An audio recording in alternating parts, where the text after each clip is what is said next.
For many years that I focused on tap dancing being music, not dancing. I don't even hear in rhythmic patterns. When my feet are going, I hear,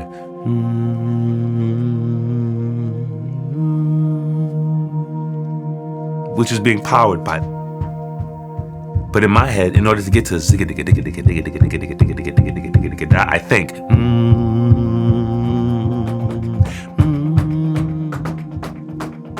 It's just my imagination. That's what imaginations are for. Your imagination is so you can see God, so you can hear music out of things that aren't presented as music. And that's where I'm at.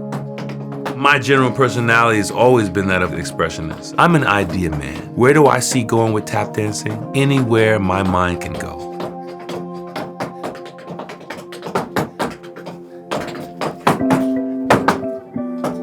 My name is Omar Anthony Edwards, although you could call me Chief. I was born in Brooklyn, raised in Far Rockaway, Queens. And then one day, I think my grandmother took me to the family reunion, and that was the first time I met my cousin Savion Glover.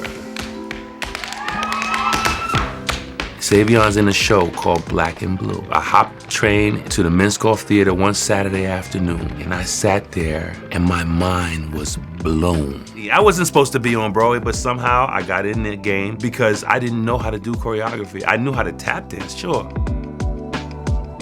So fast forward a little bit, now I'm about 16, and Danny and I have created this tap dance group called Toe Jam. Danny and I would tap, I do some flips, we do some splits, have stand on our toes and do the whole shim sham on our toes. And there was a show called Star Search. We won 13 times, and I booked Black and Blue. Remember Black and Blue, the show that closed on Broadway, my dream show? Now I heard it was going on tour. And so now I'm traveling the world. It was really more schooling. On tenor taps, we have Omar Edwards.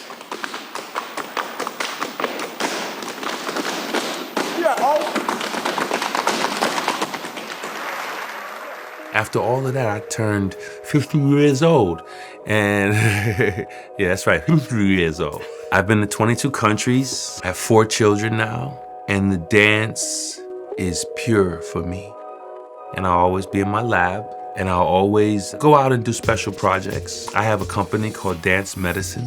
You were able to come by and see one of our holiday shows where we got a chance to spend time with the veterans. It was a pleasure to give them my art form and bring my band, the New York Jazz Gypsies. Dance Medicine is about the veterans' homes, juvenile detention centers, jails, hospitals, cancer wards, AIDS wards, using music, song, and dance as a healing, a radiation of healing energy. All alone, I sit home by the phone. I'm quite busy, enjoying the dance even more than ever because you can't wave $1 in front of my face to make me dance because I don't do it to survive anymore. I do it because I love it and I want to know more about what I can do to contribute to it. And if a student comes around who really wants to learn, I will dedicate and be pure with them. I'm like a martial arts instructor. We're gonna learn a lot about a lot of it. Gonna learn as much as I can give you from my experience, as much as I can give you from my curiosity, as much as I can give you from the tradition of it. I just really can try to make a tap dancer, which is really just an expressionist. Tap dancing is just tap dancing, but expression inside of tap dancing makes it special. Tap dancing can end up anywhere. Anywhere. I've tap danced at the White House, at palaces, in the park, on the street. I've tap danced before royalty, before black activists. Tap dancing, it took me a while to figure out what the dance was for me and what it wasn't for me versus influence. Because in America, tap dancing has very serious racial connotations. There was times when these black men were on stage smiling when they were going through hell. African Americans are so displaced that all of their culture is all mixed up. And on top of that, there was a whole initiative to subdue the learning about their self and their culture. Tap dancing is not black, but it is black. The progenitors, the forefathers, they're totally black. But you can't leave out Steve Condos. But you can't leave out Fred Astaire. You might think I might have sold my soul because I'm a tap dancer who smiles, but I'm really an Omar who smiles. Tap dancing will die, because it always dies, but storytelling will not die. And the tap dancers that pay attention to the musical aspect and the storytelling aspect will live on forever.